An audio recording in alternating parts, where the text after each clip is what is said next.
Emmanuel Lalremruata. When you go home, thlah asakhi yan ngai thau don tiang. Tin chumi ma chuan hei Emmanuel hi tunlaya antrol na sa ti alo sia vai ani vai thla ani tiang chi te apoi khop maya tin heta ama hrechiang tu ina aron soya hi aron soi dana tang hianin vai anilo vai thla anilo ti achianga apa hi zirtir tu ni in sarsiata ani a sarsiata hi van doi thlak takin kumsang ni som pahni khan aboral aron tia apa hi pusiata ani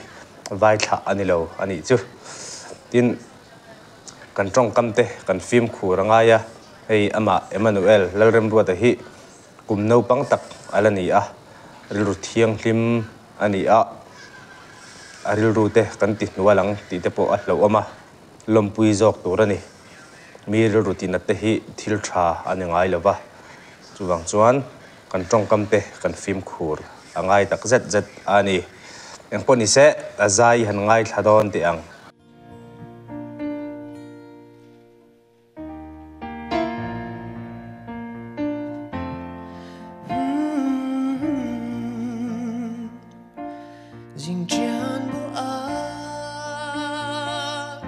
dài tình thiêng mà lâu dài dàn bu thâu ru mel mà ra là sang em ram mang ngày val rua tên ra tiếng anh cái ta em ope ka van dik tak em o Emmanuel Lalremruata hi hei ama hi Naupang ti asia ta chuti chung chuan phone dik em moi em ni o hianin ngai na wa bai tlat tin he la hi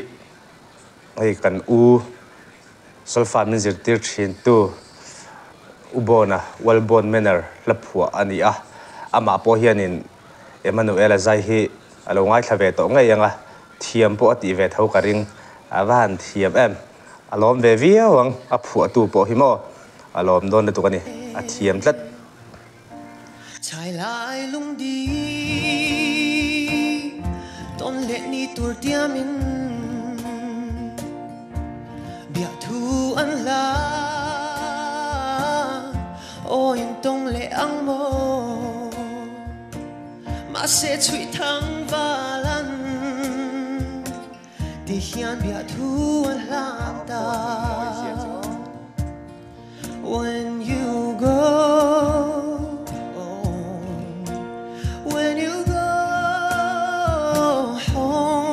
Tell them of us and say Sing nun hlim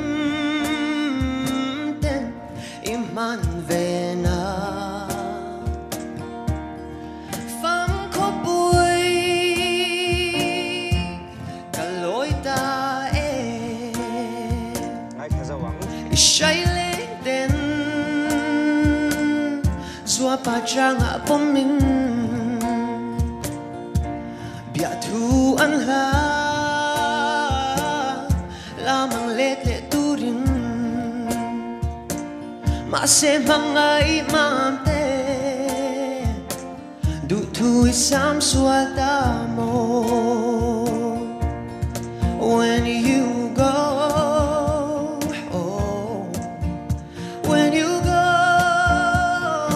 home tell them of us and say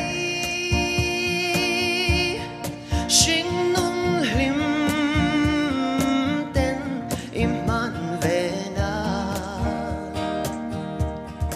Pham có bụi cả lối ta Pham có bụi cả lối ta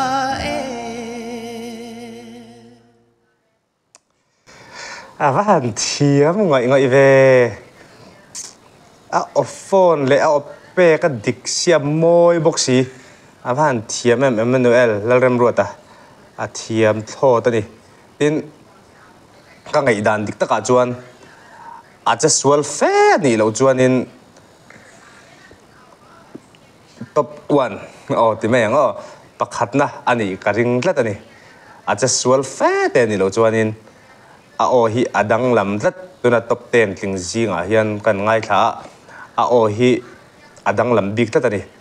mi ne thei na riau hian nei Emmanuel hian mo top 1 a bei sei om tlat he nau hi trangzel ro se pakhat na ningai turin du sakna ka hlana tin mi puite poin lo vote thau turin ka som bok chu ani le du tok phodang